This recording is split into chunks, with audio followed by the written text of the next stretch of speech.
रतन टाटा ने कमाल जहानत और महारत और फितानत के साथ निहायत इफ्तिखार के साथ अपने जूतों की नोक पे रख लिया टर्नओवर। वो अगर पाकिस्तान के टोटल जीडीपी से भी बढ़ गया है। रतन टाटाज, मैं अंबानी की बात नहीं कर रहा, मैं सिर्फ रतन टाटा की बात कर रहा हूं। एक आम आदमी से इसकी सेंटिमेंट्स आज भी वाबस्ता हैं। इतनी उरूज पर पहुंचने के बाद भी इस आदमी में ये इतना हम्बल है। इसके बारे में पढ़कर, इसके वीडियोस देख करके, इसके बारे में रिसर्च करके मुझे I am thankful to God. इस तरह के लोग नो डाउट। जय हिंद, स्वागत है आपका हमारे चैनल पर एक और लेटेस्ट वीडियो में। दोस्तों, आपने इंट्रो तो देखा होगा किस तरह से अब टाटा की जो नेटवर्थ जिस तरह पाकिस्तान से ऊपर चली गई है, और आपने देखा होगा किस तरह टाटा पाकिस्तान को खरीद भी सकता है। यह खबर पाकिस्तानियों के लिए काफ़ी बुरी थी और पाकिस्तान में इस खबर को देखते ही आपने देखा होगा कोहराम मच गया था और पाकिस्तानियों का रिएक्शन भी आ रहा था। पाकिस्तान अब आए दिन ब दिन आपने देखा होगा कर्ज में डूबता हुआ जा रहा है और अब पाकिस्तान IMF से $6 बिलियन लेने की कोशिश कर रहा है। उसमें इमरान खान ने अड़ंगा डाल दिया और इमरान खान कह रहा है कि पाकिस्तान को यह पैसे ना दिए जाए क्योंकि यह पाकिस्तान के लोगों द्वारा चुनी गई सरकार नहीं है। इससे पाकिस्तानियों को काफ़ी बड़ा झटका, पाकिस्तानी आर्मी को काफ़ी बड़ा झटका लगा और शहबाज शरीफ आगे आने वाले PM होंगे, उनके लिए भी इमरान खान ने काफ़ी बड़ी मुसीबत खड़ी कर दी है। लेकिन पाकिस्तान के कुछ दोस्तों ऐसे लोग भी हैं, पाकिस्तानी मीडिया में आपने देखा होगा हमेशा सच बोलते हैं, और किस तरह से पाकिस्तान के इस बहादुर एंकर ने देख के बताया कि हमें इंडिया से सीखना चाहिए, क्योंकि दोस्तों भारत अब पिछले कुछ सालों में तरक्की की राह पर काफ़ी तेज़ गति से आगे बढ़ रहा है। पाकिस्तान आपने देखा होगा किस तरह आए दिन पाकिस्तानी आर्मी के जर्नलों की बजाय पाकिस्तान अब ज़मीन में नीचे घिसता हुआ जा रहा है। तो चलिए हम आपको इसी को लेकर एक बहुत ही बढ़िया और मज़ेदार वीडियो दिखाने जा रहे हैं। दोस्तों, यह फुल पैसा वसूल वीडियो है, लास्ट तक जरूर देखिएगा और इससे पहले वीडियो को लाइक कीजिएगा। चलिए करते हैं वीडियो स्टार्ट। सकता उसको कोई भी जीरो नहीं कर सकता। सबसे पहली बात, रतन टाटा के बारे में मैं इत्तेफाक की बात है 2-1 रोज से इस शख्स से मैं काफ़ी इंस्पायर हुआ, मुझे ये कह लेने दीजिए। सबसे पहली खबर जो मेरे जहन में आई वो मैंने जो देखी थी काफ़ी बरसों पहले। रतन टाटा नामी इस एक सरफिरे ने अपनी जिद के बल पर, अपनी मेहनत के बल पर, और ज़ाहिर फजल खुदाबंदी तो शामिल हाल था जब ही यहाँ तक पहुँचा भी। इस एक आदमी ने 1 लाख रुपए की कार किसी आम आदमी को देने की ठानी थी। दुनिया भर के लोगों ने हाथ उठा लिए कि ऐसा मुमकिन नहीं है, लेकिन ये खरदिमाग जो है ऐसा करके रहा। ये अखबारात और जराइद की रिपोर्ट बताती है। उसके बाद फिर मैंने एक और ख़बर पढ़ी। एक वक्त ऐसा आ गया था इन मौसूफ पर कि जब ये बाकायदा जा कर के किसी फ़लाने मुल्क में किसी फ़लाने ग्रुप के सरबराह से बाकायदा मुलाकात के लिए बैठे थे कि वो इनके शेयर होल्डर बन जाएं और इनके साथ कुछ मदद और मुआवनत के मामलात करें। उस ग्रुप ने इनको खज्जल किया, इनका टाइम बर्बाद किया, और उसके बाद फिर जो शराइत रखी वो काफ़ी नामुनासिब थी। रतन टाटा जो है वो सेल्फ़ रिस्पेक्ट के जज्बे से मगलूब होकर के लात मार के आ गए। और फिर एक वक्त ऐसा आया कि जब रतन टाटा को उस एक कंपनी ने हालिया कुछ अरसे पहले अप्रोच किया और रतन टाटा से जो है वो शेयर्स एक्विजिशन की जो है वो फरमाइश की गई, जिसे रतन टाटा ने कमाल जहानत और महारत और फितानत के साथ निहायत इफ्तिखार के साथ अपने जूतों की नोक पे रख लिया। ज़ाहिर है ऐसा करने में रतन टाटा साहब जो है वो हक बजानिब भी थे। सबसे पहले तो इस आदमी की जितनी मिदहत, जितनी सताइश होनी चाहिए ना, मैं समझता हूँ वो पूरी दुनिया में, और वाकई है। मैं इस आदमी के बारे में पढ़ रहा था, किसी ने कहा कि शहजादा चार्ल्स जो अब शहजादे से बादशाह बनकर कैंसर की मुज़ी मर्ज में मुब्तला हो चुके हैं, उसकी फाउंडेशन ने एक इनको लाइफ टाइम अचीवमेंट अवार्ड देना था, और ऐन मौके पर इनके 2 पालतू कुत्तों में से किसी की तबीयत ख़राब हो गई तो इन्होंने उस एक तकरीब में शिरकत से ही माजरत कर ली। पालतू कुत्ते, औलाद की बात नहीं कर रहा, हजरत शुद्ध कुंवारे हैं। शुद्ध बोले तो मतलब मैं उनकी मेडिकल रिपोर्ट नहीं देखी, लेकिन उनकी ज़ुबानी जो सुना है, 2-3 ख़वातीन को, 2-1 मर्दों को इंटरव्यू देते हुए, वो सिमी ग्रीवाल को और एक और मुटल्ली थी कोई, उसको इंटरव्यू देते हुए उन्होंने फरमाया कि मैं 4 इश्क कर चुका हूँ लेकिन बात नहीं बनी, और फिर इनसे ये भी पूछा गया कि आपको कभी शादी ना करने का अफसोस हुआ? उन्होंने कहा मैनी टाइम्स। लेकिन जो हक ईमान की बात है, ऑन अ सीरियस नोट, इसे एक आदमी की अचीवमेंट तने तनहा सोने के हरूफ से लिखी जाने के काबिल है। मैं एक मरतबा फिर हिंदुस्तानी अवाम को महज इसलिए मुबारकबाद देता हूं कि रतन टाटा उनमें पैदा हुआ। मतलब जो आदमी सेल्फ सेंटर्ड नहीं है, जो आदमी पूरी उसने एक वीडियो में बताया कि मेरे वालिद और मेरी वालिदा दोनों का इंतकाल कैंसर की वजह से हुआ, और हमारे यहाँ इंडिया में उसने कहा कि कैंसर की मर्ज से शिफायाबी के लिए कोई इतना बेहतरीन इंतज़ाम नहीं है। और उसके हवाले से फिर उसने कैंसर रिसर्च के लिए भी कुछ जो है वो फिलैंथ्रोपिक एक्टिविटीज़ को जो है वो टारगेट किया। और मतलब व्हाट एल्स यार, व्हाट एल्स। और दूसरी तरफ आप ये देखिए कि हिंदुस्तान में मोदी जैसा वजीर आजम होने के बावजूद भी रतन टाटा ग्रुप और रतन टाटा फल फूल रहे हैं।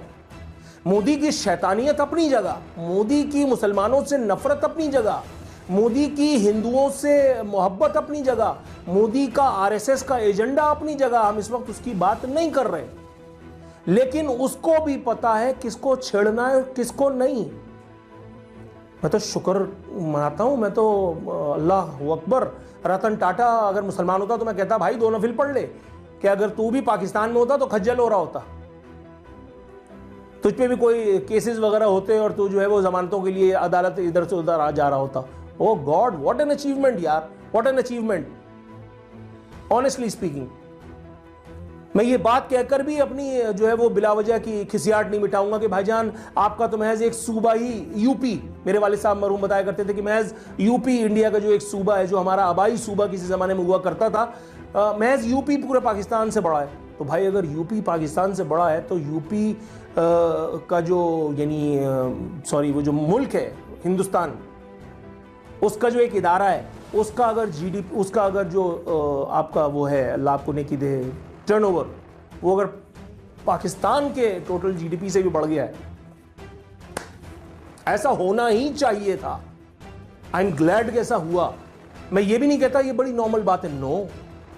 मैंने 50 दफा कहा this is what an achievement is. Honestly speaking, I am glad that you have Ratan Tatas. मैं अंबानी की बात नहीं कर रहा, मैं सिर्फ रतन टाटा की बात कर रहा हूं। एक ऐसा आदमी कि जिसके पास जिसकी तमाम दौलत ना इसके बेटे को मिलेगी, ना इसकी बेटी को मिलेगी, ना इसकी बीवी के नाम पे जाएगी, ना, क्योंकि कोई है ही नहीं आगे पीछे। उसके बावजूद भी ये आदमी जिंदगी में आगे बढ़ता रहा, मेहनत करता रहा। एक आम आदमी से इसकी सेंटिमेंट्स आज भी वाबस्ता हैं। इतनी उरूज पर पहुंचने के बाद भी इस आदमी में ये इतना हम्बल है। इसके बारे में पढ़कर, इसके वीडियोस देख करके, इसके बारे में रिसर्च करके मुझे I am thankful to God. इस तरह के लोग नो डाउट लोगों के लिए निशाने मंजिल हुआ करते हैं, कोई दो राय नहीं है इसमें। Hats off to this fellow, may God bless him. Hats off to Ratan Tata. Tata company तो ठीक है, बस आपने कर लिया, बहुत अच्छी बात है, लेकिन रतन टाटा अगर नहीं होता तो टाटा कंपनी क्या करती? रतन टाटा है तो फिर टाटा फलाने फलाने, टाटा मोटर्स, टाटा ये, टाटा वो है ना, वरना तो सब टाटा टाटा ही होता। उफ उफ, क्या आप कहें जनाब। दिल के छाले फोड़ने की ये जगह तो नहीं है, लेकिन मैं पढ़ रहा था, मेरी बेगम ने मुझे बताया, कहने लगी यार वो देखो खबर, सिंध में, इंटीरियर में और बलूचिस्तान में गैस के रिजर्व्स जो हैं वो दरियाफ्त हुए हैं, OGDCL ने रिकवरी की है। और मैं हंसने लगा, मैंने अखबार का पेज पलट करके और कोई और बात करनी शुरू कर दी। उसने कहा ये इतनी गैर अहम बात तो नहीं। मैंने कहा गैर अहम बात नहीं है तो क्या है? पाकिस्तान में ये है, पाकिस्तान में वो है, फलाना है, ढिमकाना है, ये सब चूरन बेच बेच करके इमरान खान वजीर आजम बना और दुकान पे लात मार के उसको बाहर भी कर दिया गया, साले को उठा करके जेल में डाल दिया गया। पाकिस्तान आज तक वहीं लटक रहा है, मामा जी का ठिल्लू। रियासत मदीना बनाने के दावेदार भी पाकिस्तान को लूट कर बेच कर खा गए। नजरिया ज़रूरत वालों ने भी कोई कसर नहीं उठा रखी। मतलब आइन और कानून का बखान करने वाले भी जो है वो उनकी तवज्जुहात भी न जाने कहाँ हैं। गैस के रिजर्व्स की दरियाफ्त भी हो रही है, गैस की जो है वो शेडिंग भी है। मतलब गैस नहीं मिल रही, लोगों ने वो मशीन लगा रखी है कि जो नाजायज़ तौर पे गैस चोरी होती है उससे फिर जानी नुकसान भी होता है, कौमी ख़जाने का ज़िया तो होता ही है। लोड शेडिंग है कि ख़त्म होने का नाम नहीं ले रही, एटम बम बना करके हम चौड़े हो रहे हैं। मैं किस बात पे अपना सर फोड़ूं? इसी तरह की कुछ खबरें, अगर इंडिया चांद पे पहुंच गया, I am very glad, I was very glad. अब आप इंडिया के चांद पे जाने के बाद उसका वो जो धड़म तख्ता हुआ वो उस शटल का, उस पर बगले बजाते रहिए, खिसियाट है, आप खिसियाट मिटाते रहिए। मुझे अपनी पाकिस्तानियत को साबित करने के लिए बिला वजह किसी को गाली देने की ज़रूरत नहीं है। मैं इंडिया मुखालिफ नहीं हूँ, मैं इंडिया की हुकूमत मुखालिफ हूँ, मैं बीजेपी मुखालिफ हूँ, मैं आरएसएस मुखालिफ हूँ, मैं ये क्या नाम है वो ढक्कन का वो 2 पैसे का दानिश्वर ये गौरव आर्या जैसे टुच्चों का मुखालिफ हूँ। मगर नहीं, इंडिया में संपत सरल जैसे लोग भी हैं, मैं सुनता हूँ। इंडिया में रवीश कुमार जैसे लोग भी हैं, मैं देखता हूँ उसको। मतलब सारा इंडिया तो हॉस्टाइल नहीं है। अब आप इंडियन ऑडियंस को जो है वो गाली दे करके या इंडियन मार्केट को गाली दे करके इंडिया की मतलब ये बात तो आपको एक्सेप्ट कर लेनी है। और अगर सिर्फ इतनी ही बात आप एक्सेप्ट करके और अपनी जलालत पे कनात कर लेंगे, नहीं ठीक है इंडिया बड़ा है तो ठीक है, हो गया ना। और भाई इंडिया के पड़ोस में हम हैं, इंडिया में रोल्स रॉयस जो है वो बनने आई है, इंडिया में आईफोन वाले आकर के बैठ गए। यहाँ पाकिस्तान में क्या हाल है? मेरा ख्याल है मौजूद दरम बरम हो जाएगा। इसको हम इज्जत के साथ प्रोग्राम को वाइंड अप करते हैं। इंडियन आवाम को एक मरतबा फिर तो दोस्तों देखा होगा किस तरह से पाकिस्तानियों की जमकर क्लास लगाई है, और पाकिस्तानियों के आज जिस हालात में है इसका सबसे बड़ा सिस्टम उनका एजुकेशन सिस्टम यह है। पाकिस्तान के नेताओं ने कभी भी उन लोगों को एजुकेशन सिस्टम सुधारने का नहीं दिया, और जिस तरह दोस्तों पाकिस्तान के मदरसों में मौलवी पीएचडी लोगों को करवा रहे हैं, उसमें सिवाय कट्टरता के कुछ भी नहीं है। इनके जहन में कट्टरता परोसी जाती है, जो पाकिस्तान से बाहर निकलते हैं तो दुनिया के सामने वही उजागर होता है। इसकी वजह से पाकिस्तानियों की दुनिया भर में नफरत इनके प्रति पाई जाती है। पाकिस्तानियों ने अपना बेड़ा गर्क करने के लिए सबसे बड़ा हाथ इन्हीं का ही है। तो पाकिस्तान के आगे आने वाले समय में दुर्दशा और भी खतरनाक होगी। और जिस तरह इमरान खान ने पाकिस्तानी आर्मी को चैलेंज कर रहा है, और जिस तरह इमरान खान के सपोर्टर पाकिस्तानी आर्मी को आए दिन गालियां दे रहे हैं, तो उसका नतीजा भी पाकिस्तानी आर्मी आगे आने वाले दिनों में भुगतेगी। तो देखते हैं क्या होगा। हम आपके लिए इसी तरह की एक से एक लेटेस्ट वीडियो लेकर आते रहेंगे। मिलते हैं अगले वीडियो में, तब तक जय हिंद, वंदे मातरम।